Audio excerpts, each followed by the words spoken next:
welcome everyone. Happy start of Women's History Month. And I am very excited today.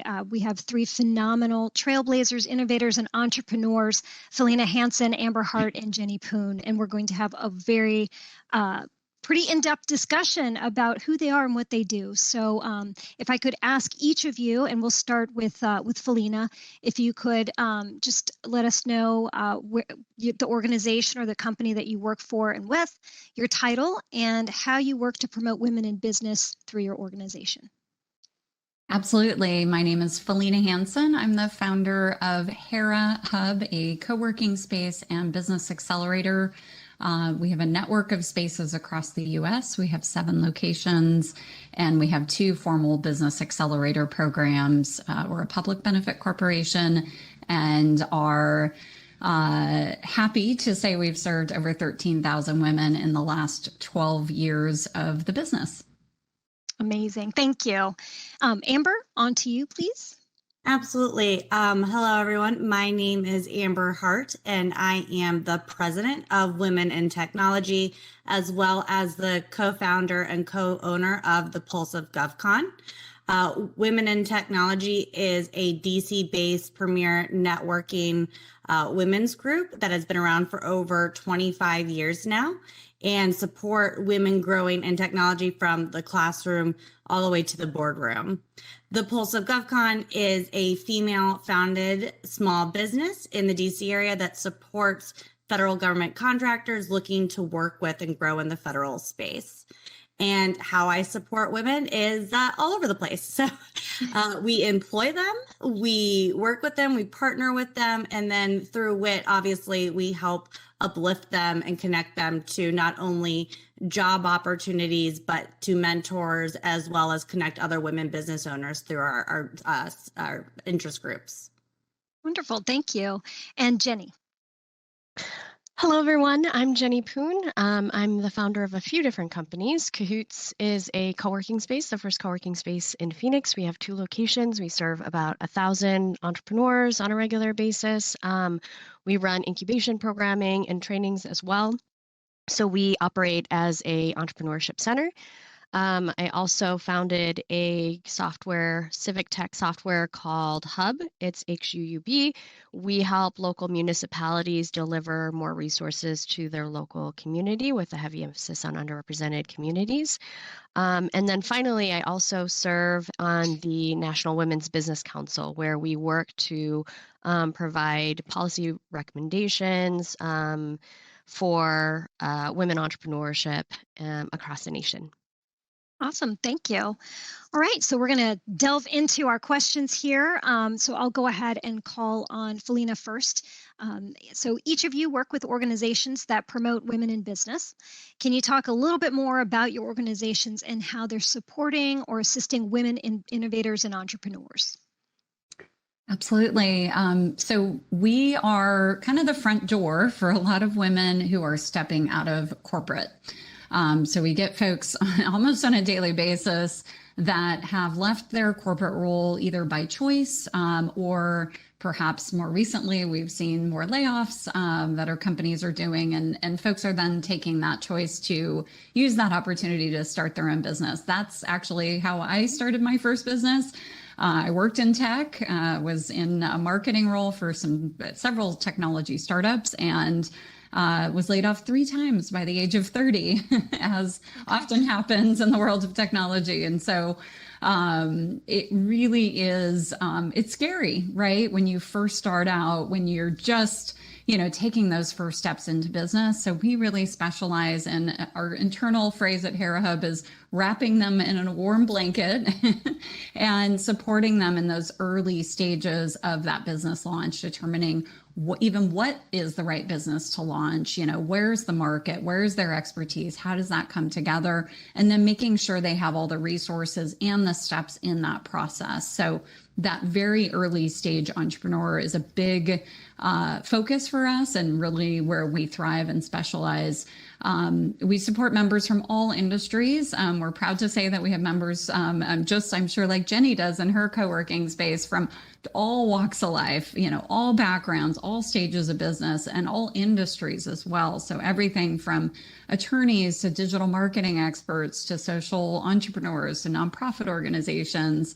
And that's where the magic comes together. And I'm sure we'll talk more about this, that we're all creating these amazing ecosystems where women can really come and get the support they need to launch their business, because it's scary and very difficult to launch a business, frankly. 50%, the SBA says 50% of small businesses fail within the first year. And so the more you can do to tap into organizations like this, like ours, to get that support, the better chance you have of pushing through that 50% mark. Right. And I love how transparent and authentic you were in talking about how you'd had a couple of hiccups, right? You'd been let go a couple of times, and that in itself starting over is really scary, right? Like, where do you go? What do you do? So I think being able to reinvent yourself through, entrepreneurship is a wonderful avenue. So thank you for sharing that. Thank you. So Jenny, same question. Yeah, absolutely. I'll go back just a little bit. So I'm the daughter of immigrants. My parents were refugees, and they started a business when I was very little. Like many Chinese, Vietnamese immigrants, they started a restaurant, and I grew up in that restaurant. So a lot of my work that I do today is influenced by what I saw growing up and the challenges my parents ran into in starting their business, and even for 40 years, the struggles they had with trying to grow it. Honestly, not knowing that there were all these resources available, the allergic reaction they had with government whenever they heard the term government. So all of these different pieces. On the co-working side, built the space to really be that very inclusive space for anybody who is starting a business. We do serve more than 50% women in our space, and a big piece of that was intentional. Like, I looked across our space one day and I was like, there are 80% white men in this room. That is not who I am. That's not who I surround myself with. How do we change that? So made a very, very active effort to shift that. And after a year, we were quickly now over 50% women and over 50% people of color. We can dig into that at a later point of like the approach that was shifted. But it was really important for us to show that we are serving bigger audiences and people who really need this level of support. And you can't be what you don't see. So it was important for us to show that. We poll our community, and every new business that joins that's a person of color or woman says that they've become part of our membership because they came in and they saw people that looked like them, that could understand their challenges. So I think that's really, really important. And then on the software technology side, when we help governments, what we saw, especially through the pandemic, was that a lot of funding was going to communities and to people who knew how to navigate the complex systems of government. And I know Amber is going to speak to this piece of it, but our tool is serving more than, I think, about 60% women-owned businesses across all our community of 3,000 plus businesses in our network of cities. And then our tools and our trainings are really focused on like addressing some of the historical challenges that are different for just people of color and women.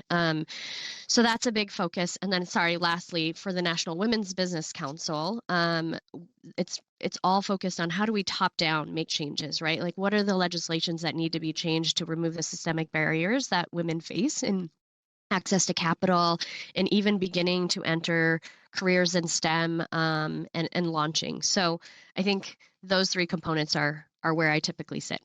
Okay, thank you. And I love how you shared about your parents and the phrase allergic reaction. I've never heard that before. I'm totally going to adopt that now, because I think folks tend to forget, or maybe they don't really realize, the machine of government is so large. And, if we all have our own trust issues with whatever, but if we don't understand that machine of government, if we don't know where to start looking for information or resources, we don't kind of have an if you will, some sort of connection or door, it's very intimidating and scary and very anxiety producing. So I totally understand that reaction. Makes sense to me. So thank you for sharing that.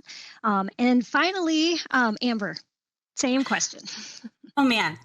Okay, so let's start with, I'm like, oh, do I start with the machine of government or do we start with WIT?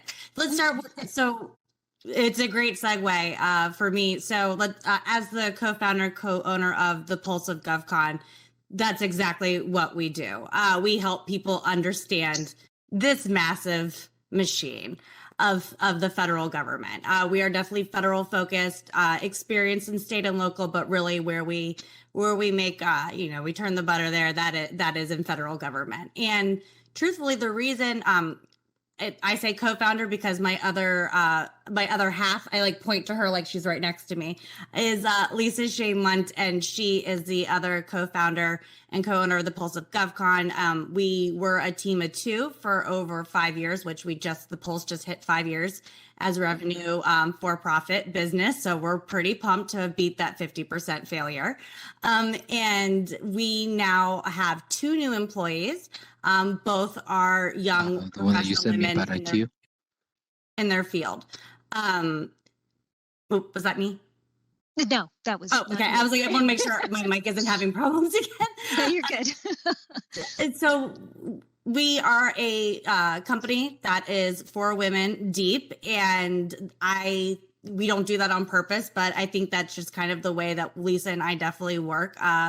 And the really cool thing is that 3 out of the 4 of us are all mothers as well. So we're all balancing a very entrepreneurial small business space while tackling motherhood at the same time, right? And so that's a whole nother thing. But what we do is, we are a for-profit business, so all of our clients kind of go the gamut. We work with Fortune 100 companies in helping them understand down to mom and pop shops that are looking to stand up a construction business and working with the government. And what does that mean? And how do you need to be prepared?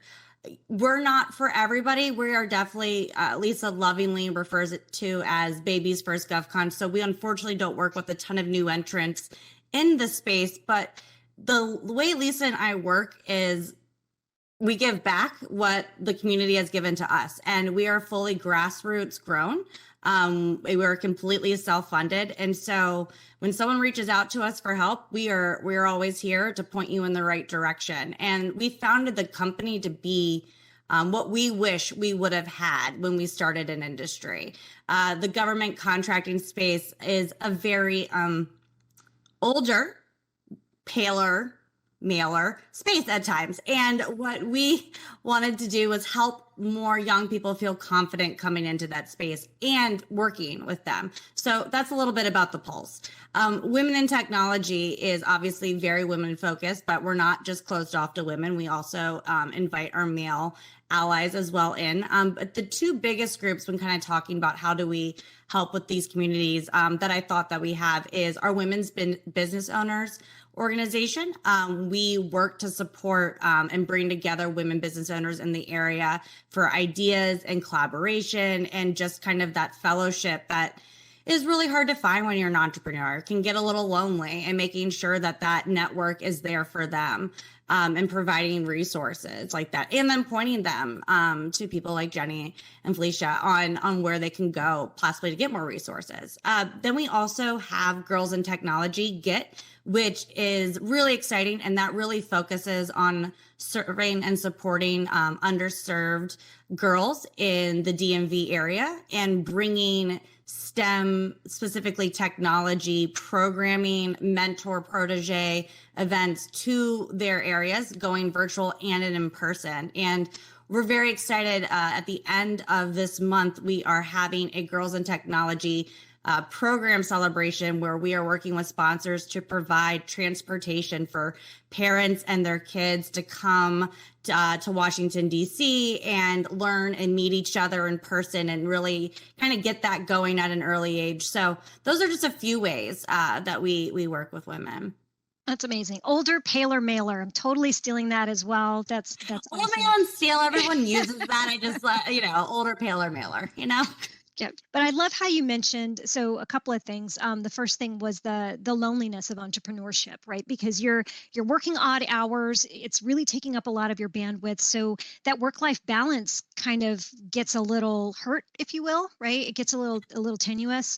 And I think knowing that there's a support network, knowing that there are other people in the same boat, rowing in the same direction, facing the same struggles is very, very helpful, especially to women who are trying to balance new careers, right? They're reinventing themselves, and then they're also trying to sustain their family life, whatever that might look like. And so that's a balancing act, right? And it's not an easy one. So knowing you're not alone in that struggle is always very helpful and a very healthy outlook, right? And then the other thing you mentioned about, the transportation for parents and for students, I think, there are organizations that are very well-meaning organizations that they want to reach out to the students and they want to get them more involved in STEM and they want to bring that to them, but they forget that crucial piece of family. Right? That family network is what's going to sustain that interest and really promote that interest and help them continue to grow in that area. So tackling that on both ends, I think, is tremendous and a wonderful step forward in just making sure that STEM education and interest stays. So awesome. All right. So we're going to move on to our next question. So what are some patterns that you've noticed over the years about women going into business and the challenges they face, and how are these women overcoming those challenges? And how have you overcome those challenges in your own personal journeys? So anyone want to take it? I'll turn it over to maybe Felina first. Sure, absolutely. Jenny and I could talk days on this in regards to commercial real estate. And I know she has purchased a building, and I've been through quite a few leases in the last 12 years, not only here in Southern California, but also we've had a location, co-working space in Washington, D.C., up in Friendship Heights for 7 years. And dealing with the commercial real estate industry is an interesting one. For me, it has been, and that's really the beauty of co-working, is surrounding myself with like-minded people. And I can't emphasize that enough. If somebody is watching this, man, woman, doesn't matter, join a co-working space, no matter what, phase you are in business, just starting or growing, get involved in your community and join a co-working space. That is the platform. It is where the seeds are, planted and grown, and magic. I know Jenny has many stories like this too, happens every single day when you show up. And I really want to emphasize that right now, showing up, getting out of the house. So we've all become so accustomed to being at home. We had to for several years, but things are changing. And I think I see this, and we talk about this in our community almost on a daily basis. It's get up, get out, get dressed, get in your car and go somewhere and see other people that are doing, similar things, different things, allowing that energy to flow, so to speak. And I'm not trying to get woo-woo on this, but the energy is contagious when you get out and you interact with other entrepreneurs in person, face to face, shaking hands, so to speak. So challenges that, we see, and we hear this all the time, access to capital is a big one. Both on the debt and the equity side, very small fraction of women get the equity dollars. And there's a lot of reasons for that. And last thing I'll just mention on this is, and it ties back to what I just talked about, is get out and get into community. It is so easy. We hear about this term imposter syndrome a lot, and many folks have talked about it. Many authors have written about it. We talk about it a lot at HeraHub. It is easy to get into imposter syndrome when you isolate and you're on your own. When you're in your spare bedroom and you're trying to build a business and you're, running into obstacles, it's easy to question yourself. And again, just getting out and getting into community community and seeing that other people are going through the same thing is so incredibly important. Yeah, I agree. I love that that inner critic that we all have gets louder and louder the more we isolate, right? Yes. And so, and our previous speaker was mentioning basically how teamwork makes the dream work, right? Work on really cool projects with really cool people. And so you can't do that if you're by yourself with your reflection. Like that's just not going to happen, right? You could have imaginary friends, but it's not the same. So I think that's really key, right? Getting out from behind your home office desk and going out, getting some fresh air, getting a new perspective, and meeting new people, right? Because getting those new perspectives and ways of thinking and problem solving, nothing compares to those synergies that happen when you're with a group of folks who are like-minded. So yeah, absolutely. And if I can just say one more quick Sure. thing on this, I mean, co-working took a hit during COVID. I mean, no doubt the fact that, spaces were able to push through that. I mean, it was a challenging time. Talk about, industry challenges, right? So incredibly important. Those spaces are even more important than they were, I would argue, pre-COVID, because the mental health crisis that is ensuing, not only in adults, but also teens and children right now, a lot of it has to do with that isolation. We are not meant to be isolated creatures. And so again, I just want to underline, get out, find a local co-working space, connect with your community. Okay. Jenny, same question? Yeah, I mirror those sentiments, and I would say it's not just the community, but your network. I often say that entrepreneurship is really is similar to that concept of this 6 degrees of Kevin Bacon. There's so many, how close are you to Kevin Bacon? He's the powerhouse, right? How close are you to that person that's going to completely change your business? And it's likely not within. For women and for people of color, that network and that connection is like 15 degrees of Kevin Bacon, right? Mm-hmm. It took me 6 years and talking to many different banks and funders to be able to just comprehend the ability to purchase a building. I've never seen a woman own a building. I was always told growing up that only rich people can own buildings. And it wasn't until somebody sat me down and walked me through the projections and took that extra time to help me understand the possibilities of, one, that I could own a building, and then two, that it is just a process that you have to navigate through, and it's good for my business. Like I have a proven record of being able to do that. It's a little shift in mental thinking. And so being able to address that was one big component, and I wouldn't be able to find that person had I not had this huge network of people that were cheering for me. So I do think networks are incredibly helpful. And I also think my parents, who were immigrants and refugees, they were networked around people who look like them. Mm-hmm. Immigrants and refugees who didn't know the tax code, who didn't know all these things about how we do business in this country.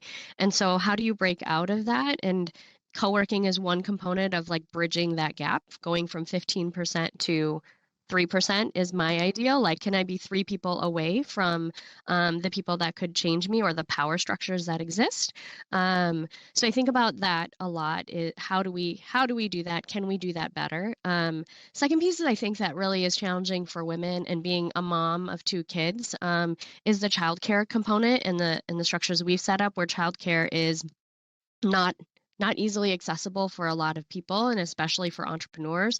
And if we dig deeper into that, I would also say the debt crisis that we run into, especially for younger people coming out of school. I feel like I was able to take the risks that I took because I got as close to zero debt as possible, which is, I guess, a gift coming from close to the poverty line growing up, is having that very clearly set in my blood is you only spend what you have in your pocket, which works well when you're bootstrapping, but doesn't work well when you think about growth, right?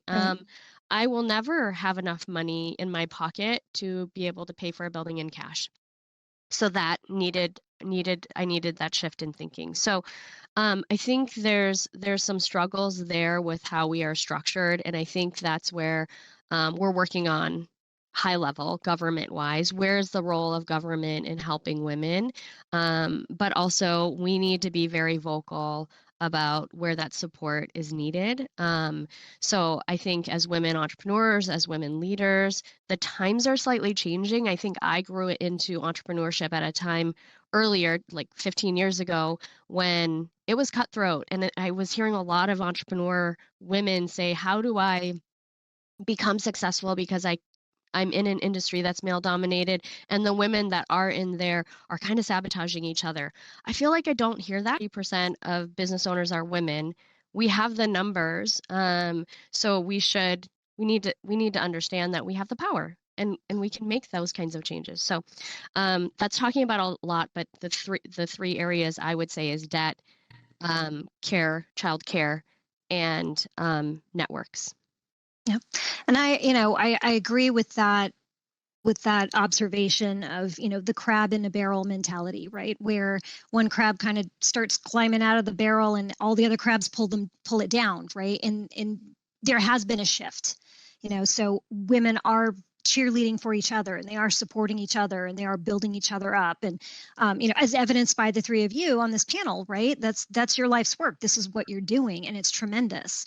And so absolutely the momentum should continue to grow and move forward and advance. And I think all of the points that you brought up were absolutely key. But I really related to that last point about the networking and the support, and I will say that throughout my entire career, men have been my biggest cheerleaders historically. I am where I am today because they mentored me and they helped grow my career, and so for me, a big lesson learned was, how can I be the kind of person to help other people grow, whether they're men or they're women, but especially women, and especially folks from underrepresented communities, right? How can I pay it back, pay it sideways, pay it forward, and be cheerleaders. So, but Amber, same question, please. You guys are just like setting me up so I can knock it down. So I absolutely, so what I've been thinking about this whole time is an antidote that I have. And this is for anyone that is looking to start their own thing, that maybe want to go out and be a 1099, work on their own and try this. She is actually now our director of research and analysis, but prior to her coming and working for us, she was a consultant for us. And she came, this was about a year and a half ago. So before we even hired her, we were in the same space, and she called us and we wanted to have a conversation about her hourly rate, what she does, things like that. And we knew her previously from a prior life and knew how talented she was, skilled she was, and what she brought to the table. And so when we were jumping on the call with her, we were really excited. And we got to the point of the conversation of, okay, what's your hourly rate? And what she told us made me fall on the floor. It was nothing for her skill set. It was so low. I was like, hold on. And me and Lisa are texting back and forth being like, I cannot believe this. This is insane. And Lisa and I both at the same time, not even texting, both took our phones off of mute and been like, I'm sorry, we need to pause. We need to talk to you about your hourly rate. And we talked to her. And this is something that when I started working, I came out of a consulting environment. So part of the reason why I left my last W-2 job, and technically I was fired. So Felicia, I understand that. I knew what my hourly rate was. I knew what they were charging for me. I knew what people were making off of me. So I had the luxury of knowing, at least in a general sense, what my worth was. This woman did not, because she'd never had that exposure and had, frankly, always been underpaid, in my opinion, for her skill set.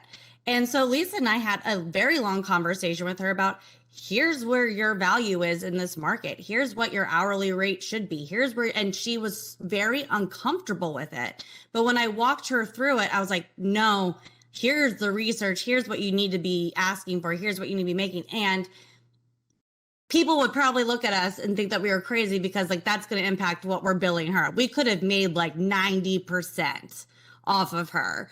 And instead, with her hourly rate, we were going to be probably making 10% off of what we were billing her. but that was the right thing to do. And that is, I would hope that anyone would stop someone if you heard someone's hourly rate and been like, team time out, we need to talk about this. And I think that not enough people speak about financially what they make, what they charge, what their value is in that industry. So quite frankly, I think as the advocate, as a cheerleader, as women supporting women, we need to talk about that more. Money, for some reason, is a very, we don't want to talk about it. I don't know why. We're that pays my rent, pays for my kid, it pays for my stuff. It's money. We live in a capitalistic society. We should talk about it more because, it came to the point of women underestimate themselves always. And if you don't do the research and ask those questions, she didn't ask us, what should my hourly rate be? She just told us. And I was like, no. So my first and foremost challenge, I think, that comes with the industry, especially coming in as someone maybe new as an entrepreneur, which I never knew I wanted to be one growing up at all, is knowing your worth in a very strict sense, right? Not philosophically, but knowing exactly what you're worth. So that is one thing. My other point too is exposure doesn't pay the bills, and knowing your worth in that too. We come across this all the time. Lisa and I, and the Pulse myself, we speak at a lot of industry events. We do a lot of trainings. We do a lot of conferences. As I'm sure everyone can imagine, social media marketing and all of that is not that fun in government contracting. And Lisa and I, I'm going to toot our own horn, make it fun. So people like to have us on to do some of these things for them. And in the beginning, right, when we first started the Pulse, it was, you get exposure. You get this. You can do this 30-minute training for exposure, right? And then all of a sudden, we realized that people were putting our trainings on platforms, using it as their marketing. We're using it to help substantiate things that other people were paying them for. People were paying to come to these conferences, yet but we're doing this for you for free. And where this is a very hard lesson to learn. This is a very hard thing to even put into practice is no. Exposure doesn't pay my bills. It doesn't pay my rent. It doesn't pay for food for me. It doesn't even pay for my employees' salaries.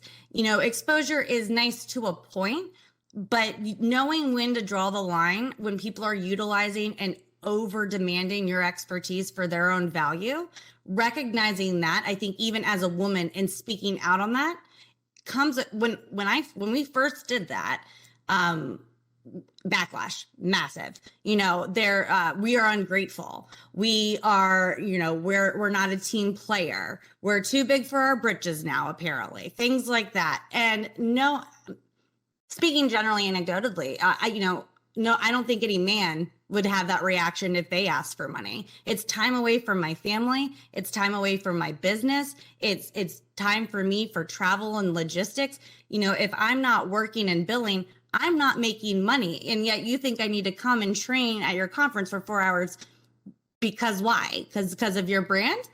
So recognizing that, and I think, and your value and your worth is the biggest intrinsic challenge that we have as women going into entrepreneurship. And let me add one more thing to that. Sitting as a woman and a person of color, and we all actually look quite young. I think we all get asked to be on panels, oftentimes under this tokenism, they're not going to say it, but we need a woman, who in our directory, right? We were told we were fun to look at for a panel one time. Wow. And I was like, okay. Oh, okay. Wow. Okay. Yeah. I've been playing with this idea of of implementing a tokenism tax. So we have a women's tax, right? We get taxed if things are pink. We get taxed for extra certifications. We get taxed to do all these other things to help us. This big loophole, this big hurdle, right? To be seen, we have to actually pay for those kinds of things. There should be a tax if we are asked to speak to a room full of men, of white men only, right? for diversity inclusion checkbox marking, right? I will happily speak at any conference that has diverse attendees and diverse speakers, right? But if I'm being put on a panel as a last ask to fill any of these checkboxes, which you can quickly tell when you just ask who else is going to be on this panel, my speaker fee will pop up, right? Like, and there might be an additional fee for that. I don't see why that would be any different than us being asked to like discount our rate to get exposure, because the default is we need exposure. So I think some of those things from us as entrepreneurs, we need to understand the systems that we're working in, and that we are so much value to these things that we're going into. Not only just we are experts in our industry and we know what we're doing, but also we bring this whole diversity, equity, and inclusion piece to it, and that should not be free, because that is a need for every aspect of panels, discussions, articles that media that's being talked about. So sorry, you struck a little fire in me in that moment. I struck a chord there, Jenny. Token tax is amazing. I've taken away so many nuggets. Yeah, I mean, I think knowing your value, you're right. It is the battle of the ages within your own self, right? It's knowing your worth, and then being able to walk that line of setting that boundary. This is how much I'm worth, and I'm not going to budge from this because you need X, right? You need the exposure. You need the branding. You need people to believe that you have substantive content.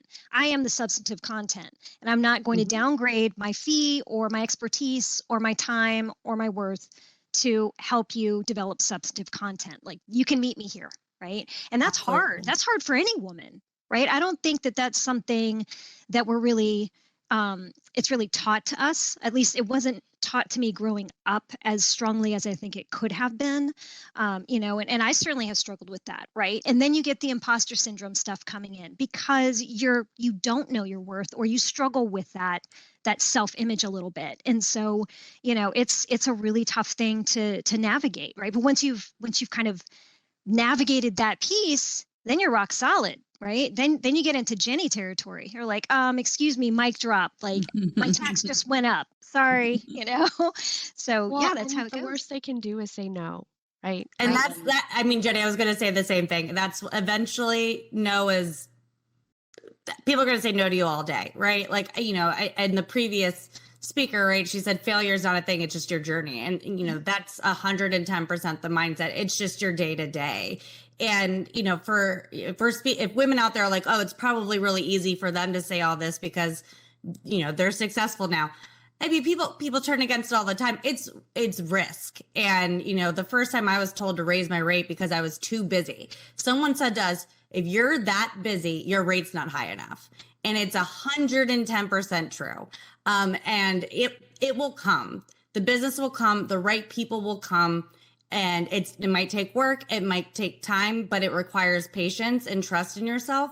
But trust me, like you are better off with a reasonable rate and working with a few clients that value you and your time than working with a bunch of people that obviously don't and want to go for the lower price of you. And that's the only reason they work with you. If you raise your rate and they walk, they weren't the right client for you anyways. Right. And it is about quality over quantity, right? And Always. I think another kind of delicate balance or fine line to walk is when you're first starting out, yeah, you need exposure, right?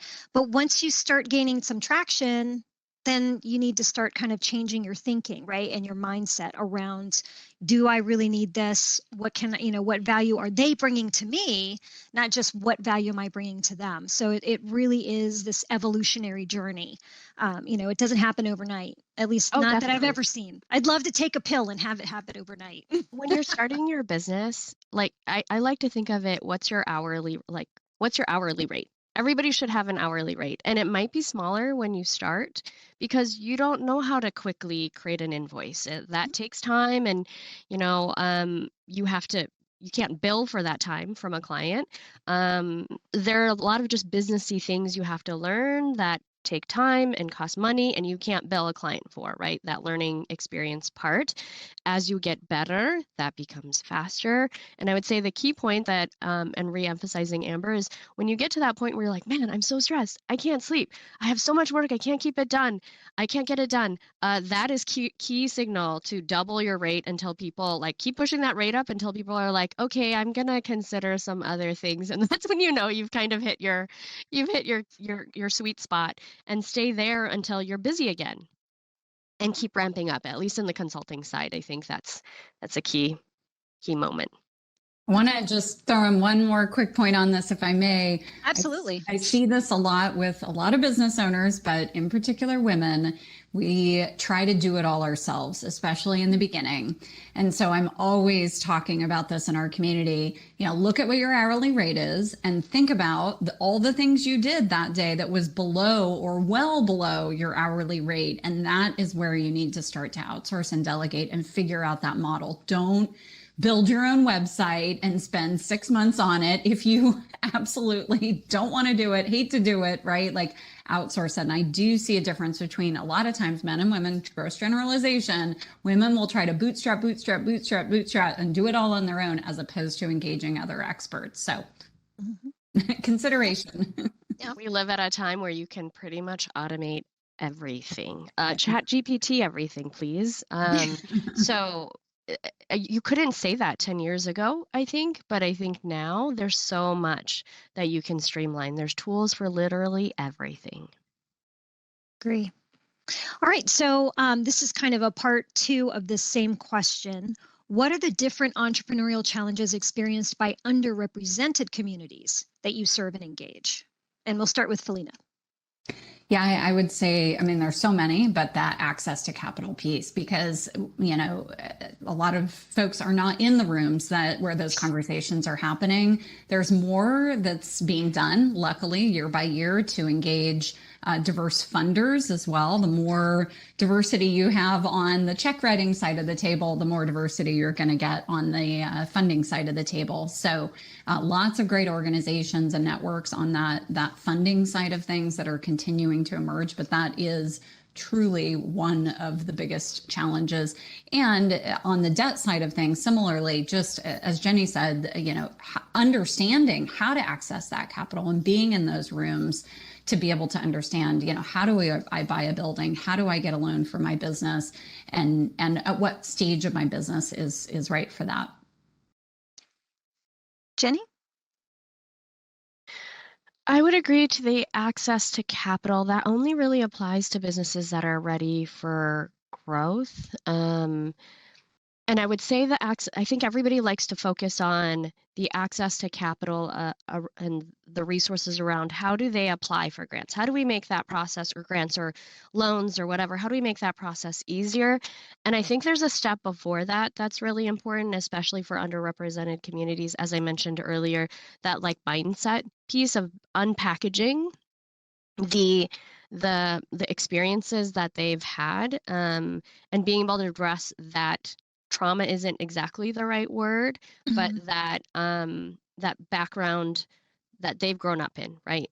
For me, it was just not believing that women and people of color, or that it requires you to be this ridiculous level of wealth to be able to get to that point. And it's not unreasonable to think that, because women didn't have the ability to have their own bank accounts, business bank accounts, until the 80s, right? So it's not that long ago, which is really crazy, that in our generation, our parents, women, our mothers could not have their own bank account. And so there's a lot of unraveling of that needs to be addressed before we go into it. And, just because it's law doesn't mean that bankers shifted the way that they did business.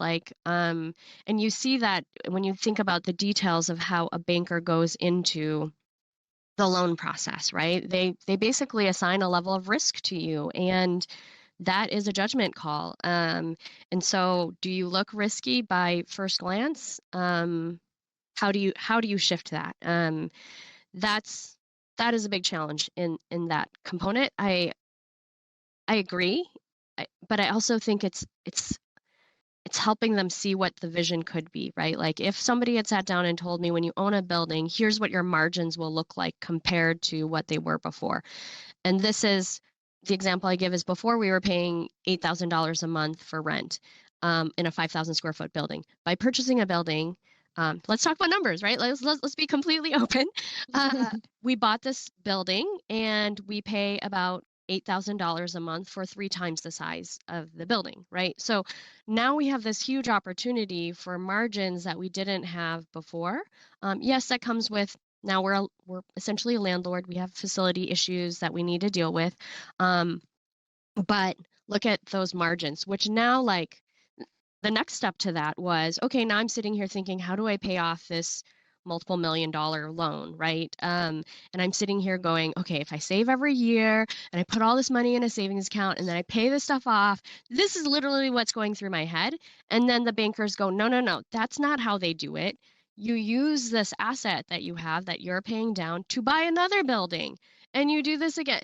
This was 3 years ago. And so I'm still dealing with the things that I've grown up with, that I was taught that is not how the system works in our country. Not to say that that is how it should work. I'm working on that too. We're working on that at the National Women's Business Council. Like, how do we shift? How do we have different loan programs that aren't based off of collateral, that aren't based off of your past experiences or your credit score necessarily, right? That is something we're actively shifting, but in the systems we operate today, understanding the systems and how they work today is key to unlocking, like, the ability to fund moving forward. So I would just add to that Felina piece.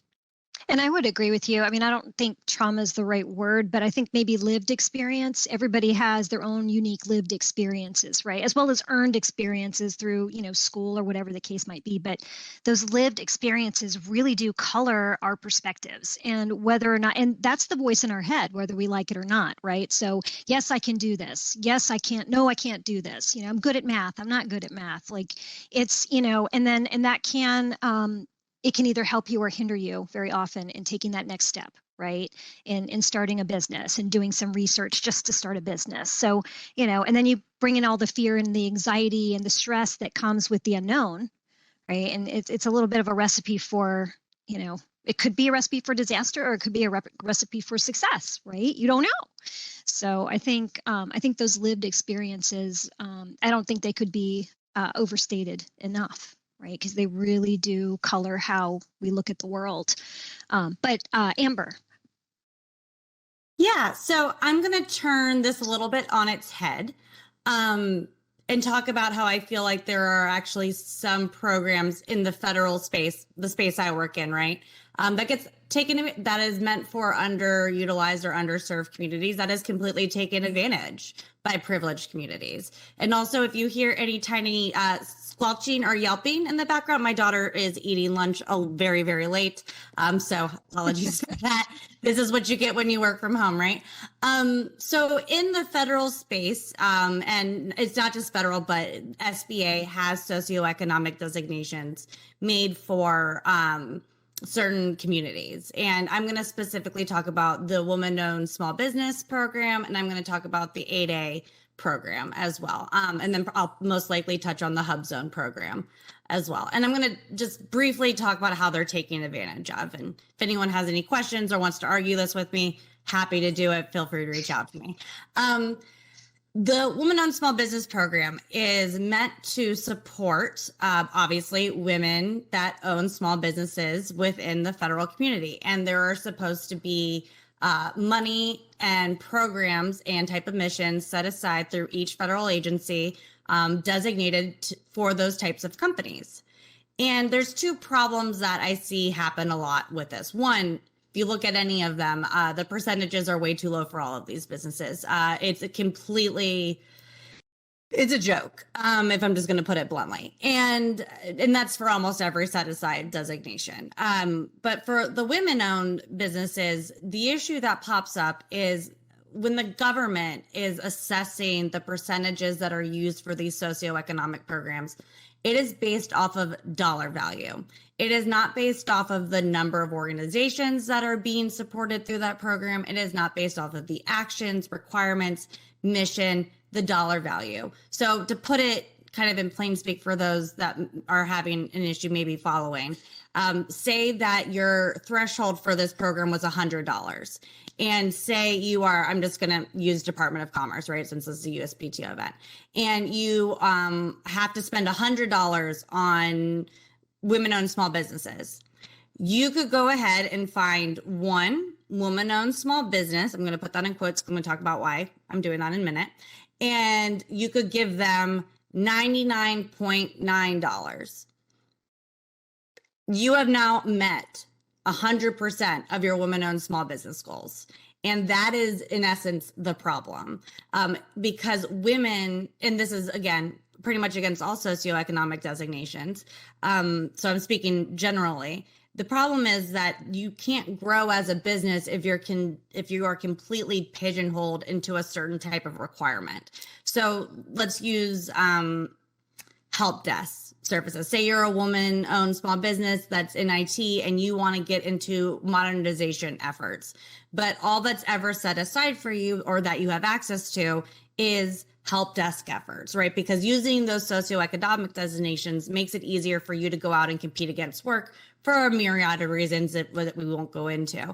But if that's the only type of work that the federal government or your customer is setting aside for you to compete on, or that you have an actual chance of competing on, there is no way for you to gain past performance to move up the ladder, so to speak, in that type of support. So therefore, your company is going to have a really hard time growing into more substantial mission-based work that can make or break your company, make or break your bank account, right? So on and so forth. And so that's one issue. You get pigeonholed with those types of socioeconomic requirements. Second is, I'm putting this into quotes, is not all, but some woman-owned small businesses are used as fronts. And there's not a really good way of that being monitored on the federal government side. And I'm saying fronts because we have worked with and have stopped working with. This is one rule that Lisa and I absolutely do have, is if you come to me as a woman-owned small business and I've been working with you on a proposal effort, and every single phone call we have is with your male CFO or your husband, and I've never seen your face before, and you are the owner, the woman owner, and I've never met you, all of a sudden my alarm bells are going off. This is a front for a woman-owned small business, which means that a lot of husbands or males that are attached to another woman will make that woman the CEO. She will do administrative tasks, and that man will run the business behind her and grow it that way. And he gets access to those woman-owned small business designation competitions. So that's one massive issue. I'm just going to touch on HubZone really quick, but that happens in a lot of places. HubZone is another socioeconomic designation specifically for underutilized and underserved communities. I think Fredericksburg used to be one of them. I don't believe they are anymore. But if you go on HubZone, you can look at the map. This is supposed to help bring jobs and revenue to places that may not have access to white collar jobs or have access to jobs that help you build your skill sets. It's also places that they try to leverage things like incubators to come in and help build up that economy in that area. The issue is that anyone can go into a HubZone and buy a mailbox or an address, and you can now claim that your office is in a HubZone. So I've seen that happen. You can buy it at PTACs, which are procurement technical acquisition centers. I think they're now called Apexes. You can buy a desk at one of those centers and all of a sudden claim HubZones, which all of a sudden is money coming out of that area for people to take advantage of. So I could speak on that for hours, but those are ways that I do feel like it is completely taken advantage of. Jenny, 30 seconds or less. We're going to ask one more question after you Sure. respond, and then we'll wrap it up because Sean will. get the Can cane I out give for a me. shout out to the pandemic has really opened up some new ways for small business women and minority owned businesses to engage with resources. And what I've seen a lot, I would encourage you, if you're an entrepreneur under these backgrounds, to look at maybe your municipalities. There's actually a lot of funding that's coming down, that has come down. I know that's scary. I would tell my parents that too. But I've seen this incredible initiative at the local level of organizations, partner organizations and municipalities really trying to do good work. So I've seen grant funding that comes out at a local level. I've seen technical assistance dollars that come out at a local level. That means, for those who don't understand that term of technical assistance, which most don't, you can hire people to do things for you, right? That you really should be, to Felina's point, hiring other people to do these things because you're not an expert and it'll take you forever to do these things. Things from like, I need somebody to help me organize my books and teach me how to do that. The city, and why a city does this, is you provide tax revenue, you are invested in your community, they want you to stay there. So when we do our programs under Hub, we get all of this pushback from business owners like, why would a city do this for me? I don't get it. What's in it for them? Like, what's the big deal? And the reality is there's an entire team called economic developers at a city that their job is to help you be successful. And so streamline, fast track permitting things, right? Reach out to them, build a relationship there. They can route funding to you, they can route opportunities to you, engage in that manner. And I've seen it be really fruitful. I love that. And that kind of is a perfect segue for the last question. So 30 seconds or less. What is one piece of advice that you would give women entrepreneurs and inventors, or any underrepresented person who wants to go into this arena and kind of reinvent themselves? Felina? Don't do it alone. We've all said this many times over the course of this discussion, but truly don't do it alone. Find community, find support, find each other, get out, get out behind the Zoom camera and engage with the community. Wonderful. Jenny? I would say celebrate your wins. Entrepreneurship is very, very hard. And oftentimes we forget how much we've accomplished. So document and celebrate every little win. That is what's going to keep you moving forward. Love that. Thank you. And Amber? I would say try. This is probably bad advice. I don't know. You don't need a business plan.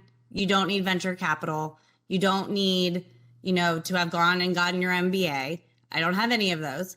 And you can be successful if it's what you're passionate about, and it doesn't matter what your motivation is. If it's financial freedom, freedom of personal time, right? And creating something, try. Just try. And if you fail, you're going to learn something. You'll get from that anyways, or fail. And if you succeed, it's amazing. There's days that are really hard. There's days that are really awesome. And you have to ride that wave, but try. If you're thinking about it, try. Awesome. All part of the journey. So thank you so much, ladies. It has been a pleasure. I could literally sit here and listen to you all day long and engage with you. But time is of the essence. Sean is now back up on camera. So our time is up. But on behalf of PTO, thank you so much for your time, your energy, and the work that you do. We greatly appreciate it. And we want to continue working with you to support everything that you're doing. So thank you again. Thank you.